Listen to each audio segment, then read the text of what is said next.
Hi everyone, magandang gabi po sa ating lahat. So bago pong lahat, tayo po ay manalangin. Hallelujah. Tinataas ka po namin, O God, sinasamba, dakila ka sa lahat, Panginoon. Pagpalain ka, Panginoon, O God. Ama, humihingi po kayo, Panginoon, O God, ng kapatawaran sa lahat, O God, ng aming mga nagawang kasalanan. Linisin po niyang aming mga puso, ang aming mga isipan, Panginoon, O God, sa mga bagay na nagagawa po namin na hindi kaaya-aya sa inyong harapan, Panginoon, O God. And Lord, ikaw, Panginoon God, ang siyang patuloy na manguna sa gabing ito. Pagpalain ng iyong salita, pagpalain niyo po, Panginoon God, ang lahat ng mga nakikinig sa gabing ito, Panginoon God.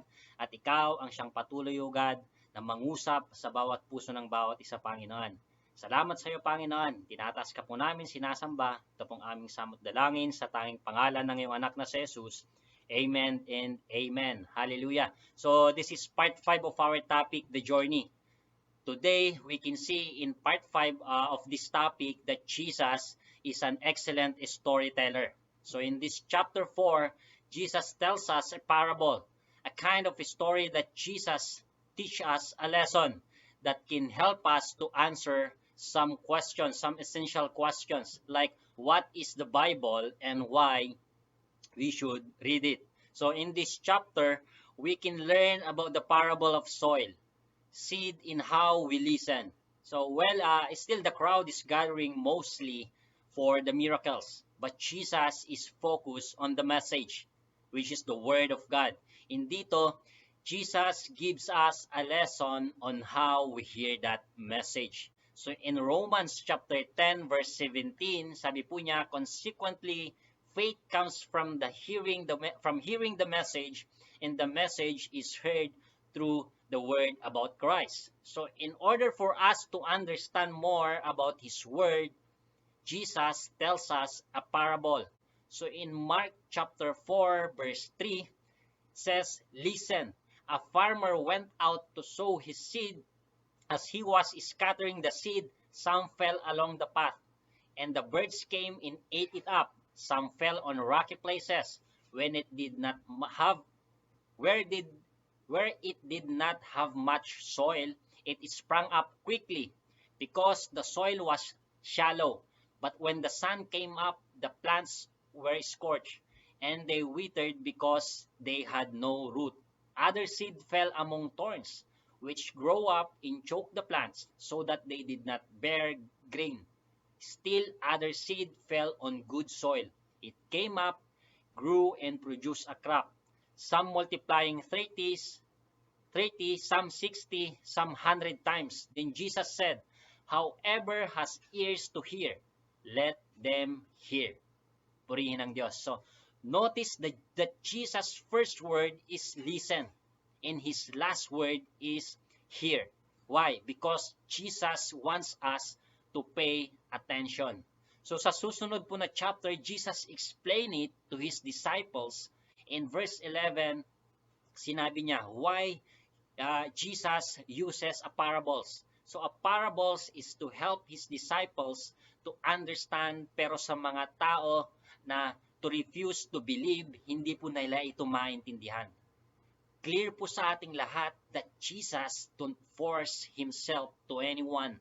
If they refuse to believe, God respect their free will, or God respect our free will. So it is our own choice, and our choice na yan, ang choice na yan is how we hear the word of God. And then Jesus explained the parable in verse 14. So the farmer sows the word, post po tayo doon. So the seed is the word of God. So gusto ko po yun. Can you imagine yung isang puno or yung isang halaman na from the roots to trunks, flowers, and fruits, and a tool na to build the entire tree out of soil, water, sunshine, at ang lahat ng iyon ay inside that seed. So kung iisipin po natin, nakakamangha, nakaka-amaze yung isang seed. And Jesus said that the Word of God is a seed.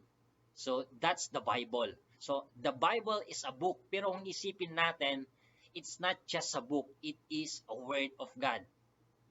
Sabi po niya sa 2 Timothy chapter 3 verse 16 to 17, all scripture is God-breathed and is useful for teaching, rebuking, correcting and training in righteousness, so that the servant of God may be thoroughly equipped for every good work. Purihin ng Diyos. So meaning that the Bible claims to be God's word. No, now, in the parable that Jesus used, the seed is still the same. So the difference here is the condition of the soil. At ang soil na yon is us, yung condition ng ating puso, ng ating buhay, kung paano mo tanggapin yung salita ng Diyos sa iyong buhay or sa iyong puso. At dito may 4 na klase ng soil in this story. So in verse 15, some people are like seed along the path, where the word is sown. As soon as they hear it, Satan comes and takes away the word that was sown in them. Ito yung klase ng soil, o ito yung klase ng tao na may matigas na puso, sarado yung tenga. Hard heart and closed ears. Isang klase ng puso na hindi binigyan ng pagkakataon ang salita ng Diyos sa kanilang buhay, at inagaw yon ni Satanas, kinuha yon ni Satanas.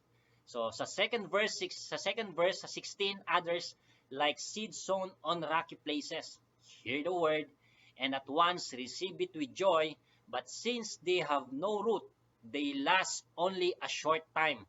When trouble or persecution comes because of the word, they quickly fall away.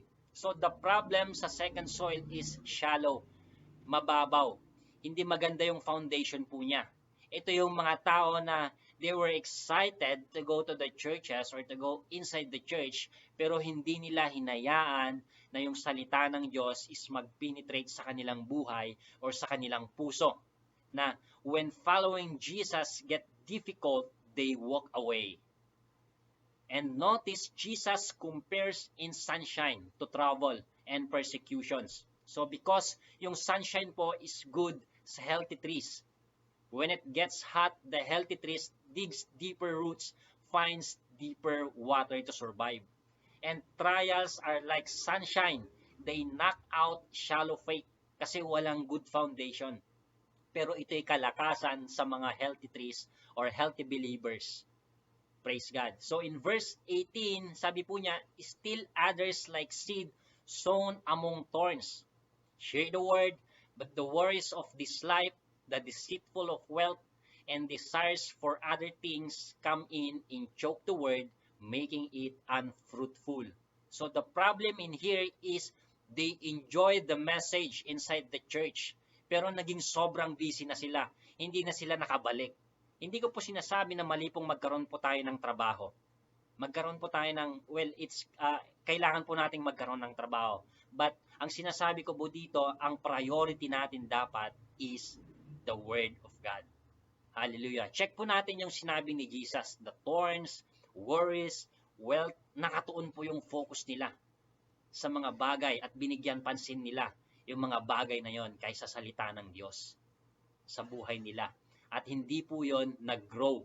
Hindi nag-grow yung seed sa kanilang puso, sa kanilang buhay. And ang maganda po dito, ang gusto pong sabihin natin, ang gusto ko pong sabihin dito is we have to seek God first. Sa lahat po ng ating ginagawa, ang priority natin lagi is the Word of God. Praise God. So in verse 20, others like seed sown on good soil. Hear the word, accept it, and produce a crop, some 30, some 60, in some 100 times that was sown. So, this is the good soil. Pansinin po natin, isang klase ng soil na hinayaan yung seed na mag-grow, na ni-nurture, na hinayaan yung seed na lumaki, na magkaroon ng magandang foundation. At ito yung seed na may magandang foundation, naging tree, nagbunga, at ang bunga na yon ay nagkaroon ng kalakasan sa ibang tao. Bunga that strengthens others. Gaya po ng love, gaya po ng kindness, gaya po ng joy. At ang maganda sa tree na ito is nagkaroon po ng mga bunga. At sa loob po ng bunga nito ay may mga seeds. Seeds na pwedeng makapag-produce din uli ng panibagong trees. And that's the power of God's Word. Purihin ng Diyos. So patuloy po tayong magtanim ng seeds, magtanim po ng salita ng Diyos upang patuloy po na magkaroon ng panibagong trees, mag-produce ng fruits, and then magtatanim din po sa loob ng fruits na yun is may mga seeds, and then that's the time na magtatanim din po sila ng mga seeds. Praise God. So in verse 26, he also said, "This is what the kingdom of God is like. A man scatters seed on the ground night and day, whether he sleeps or gets up, the seed sprouts and grows, though he does not know how. All by itself, the soil produces grain first, then the stalk, then the head, then the full kernel in the head." So in this message, the ministry of Jesus is, sinasabi po niyang hindi po mahirap, hindi po nakaka-stress, hindi po nagbibigay ng anxiety sa ating buhay. But Jesus wants us na magtanim lang po tayo ng magtanim ng seeds. Just share the word of God. Hindi po natin dapat alamin kung paano ito nag-work, o hindi na natin po ito problema. But it will work. Yun po yung gustong sabihin ng Diyos sa ating buhay. Tanim lang po tayo ng magtanim. Share lang po tayo ng salita ng Diyos. At ang bahala na po ang Diyos na sa yung tinanim is ang Diyos na po yung bahalang mag-aalaga sa tao na yon sa kanilang mga puso. Praise God. So in verse 34, he did not say anything to them without using a parable. So but when he was alone with his own disciples, he explained everything. So this is the job of the Bible preacher, to explain, to make it plain and simple, to understand the Word of God. Before na mag-give po tayo ng mga jokes, mag-give tayo ng telling stories, is our first priority, our job is to explain the Word of God. Hallelujah. And for us po who listen, our job is to clear up the soil, remove the thorns at yung mga stones, and open our ears and let the Word of God penetrate sa ating buhay. Mag-penetrates po sa ating puso. Purihin ng Diyos. Hallelujah. So dito na po ako magtatapos sa Bible study natin, or sa ating pag-aaral sa isang kwento. Maybe you heard this story before about the Mosu bamboo. Isang klase ng bamboo sa China. And the bamboo story goes something like this.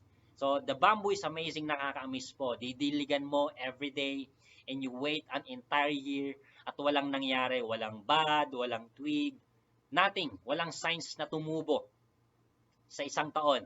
So you keep watering and protecting the area and taking care of the future plant. So naghintay ka uli ng another year, still nothing happens.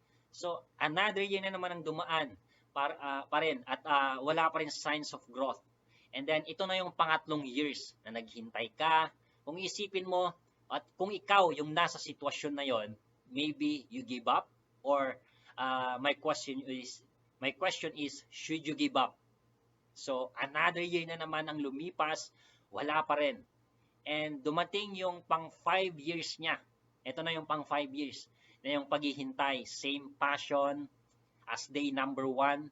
You keep watering and waiting. And finally, after 5 years, the bamboo starts growing. In 6 weeks, it grows to over 80 feet tall. 80 feet in 6 weeks. So, sa binasa ko po is, in 30 to 40 minutes, lumalaki po siya ng 2 inches. Na pwede mo siyang tumayo ka doon sa kinatatayuan niya o sa tinubuan niya, at makikita mo kung paano siya nag-grow every 30 to 40 minutes. Ganun po siya kabilis lumaki after 5 years. Hallelujah. So, my point is, if you had given up for even the shortest period of time, there would be no bamboo. The plant is there for one reason, and that is because you never give up on it. Praise God. So, yun po yung ang isang maganda po doon na aral doon sa bamboo is when you share the word of God, kaya po nagkaroon ng mga pastor, kaya po nagkaroon ngayon ng mga Bible teachers. Why? Because may mga tao na patuloy na nag-share or nagtatanim ng seed.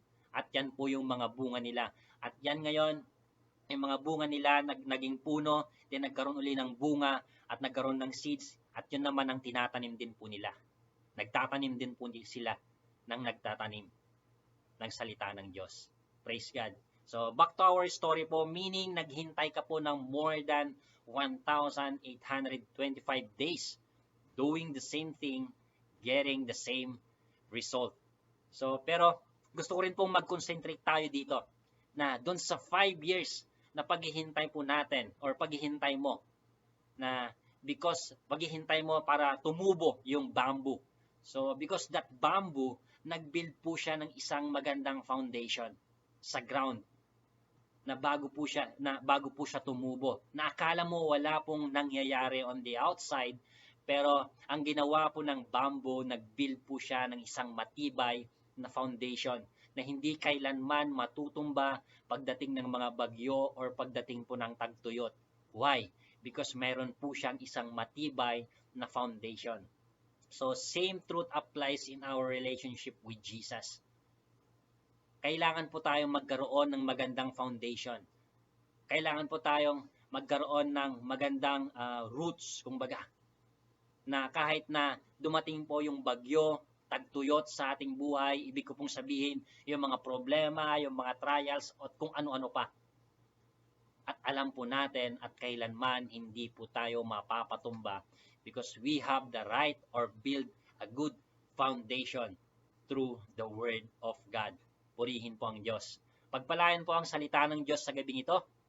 At nawa po is ang lahat po ng mga nakinig ay nangusap ang salita ng Diyos sa gabing ito. Purihin po ang Diyos. God bless po. At patuloy po tayong magbasa ng salita ng Diyos. Patuloy po tayong kausapin ng Diyos sa ating buhay. Patuloy po tayong mag-grow sa pamamagitan po ng kanyang salita. Sama-sama po tayo na mag-grow sa pamamagitan po ng kanyang salita. Tayo po ay manalangin sa ating pansarang panalangin. Lord, salamat sa iyong biyaya. Salamat, Panginoon God, sa gabing ito. Salamat sa iyong salita na patuloy, O God, na patuloy na nagbibigay sa amin ng kalakasan. Salamat, Panginoon God, sa aming nabasa na salita, Panginoon God, na Lord, kailangan po namin i-share lagi ang salita ng Diyos. Kailangan po, Lord God, na yung trees na ito, Panginoon God, ay magbunga. At yung mga bunga na yon, Panginoon God, ay magkaroon din ng mga seeds. At yung seeds na yon ay itanim at magkaroon din, maging trees din, Panginoon. At patuloy na mamunga ng mamunga. Hallelujah. At magkaroon ng maraming seeds, Lord God. Purihin ang iyong pangalan. Purihin, Panginoon God, ang iyong salita na naibasa sa gabing ito. Pagpalain ka, O God. In Jesus' name we pray. Amen and amen. Purihin po ang Diyos at God bless po sa ating lahat.